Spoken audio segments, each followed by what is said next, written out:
school in New York City defending itself after telling students not to say words like mom and dad.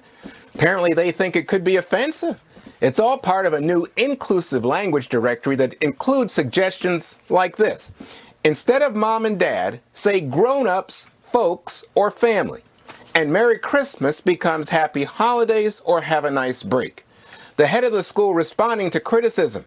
He says, quote, "So if the boorish cancel culture press wants to condemn us, a newly dubbed woke, no-ho school of politeness, dignity, and respect, then I embrace it, and I hope you will too." Jesse, what do you think of this? Are you offended if I said to you, "Hey, Jesse, happy holidays"? Me? I'm so offended, Juan. That's the war on Christmas. We've been over this. We have. But I have a hunch that one of these students is going to cancel me one day. I have a hunch that one of these social justice warriors is going to matriculate, get a job at CNN, flag me for toxic masculinity, and I'm out of a job. Either that or they're going to join Antifa. I mean, you're graduating the next generation of statue topplers, of cartoon cancelers. This is bad stuff, and it's not just that. I looked on their website today, Juan. They have gay and lesbian club for 5th graders. They do transgender study for 6th graders. They have safe spaces in some of the other language lingo curriculum. They say being colorblind is a bad thing. They said America is a white supremacist society, and it's not good enough to just be not racist. You have to be an anti-racist, meaning you have to be ashamed of having white skin. You have to renounce your white privilege, and then you have to take ownership of all of the racial injustice throughout the world. That's a little heavy for a 7th grader who's trying to maybe play baseball and do homework. Don't you think, Juan? Jesse, homework? Homework? Some people don't have homes.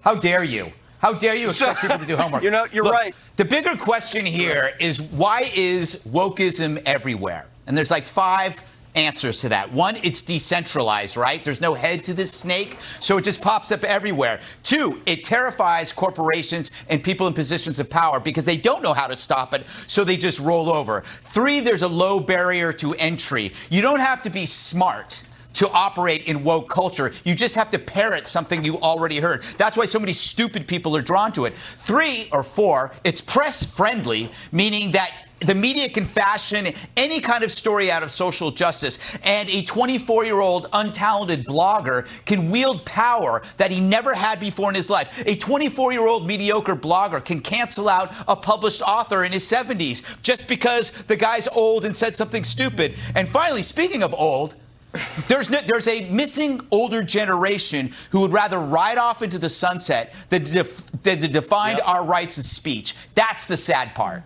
You got to step up and share the risk, because it's all coming for you. The thing is that these ridiculous institutions and these layers of rules that they're coming out with, do you know how poorly educated we are, what a poorly educated society we are creating, and people who don't understand the basics of their history, people who don't understand the basics of Western civilization, which I understand now is even a term that is not really considered to be appropriate. You know, one of the things I saw today that I'm reminded of when we talk about this is Sharon Osbourne, who was berated by the other people on her show called The Talk because she stuck up for Piers Morgan. And so the argument goes like this: if Piers Morgan is racist, then and you're his friend and you stick up for him, then that makes you racist. She said, no, I am not a racist person. And they said, look, we love you. We know you don't think you're a racist person, but unconsciously you are. So it's you have to be anti-racist, outwardly anti-racist. Otherwise, Sharon, poor Sharon, you are a racist, is what her friends were essentially telling her on the set. I mean, if this is what we're doing, I really fear for us as a culture. We're supposed to be judging people on the content of our character, not the color of our skin. And Jesse pointed out, you know, that being colorblind is considered an offense. So that's what I grew up learning from Martin Luther King, to judge people by their character, to try to not see some of these other divisions. And I think it's really sad, the place that we find ourselves in right now.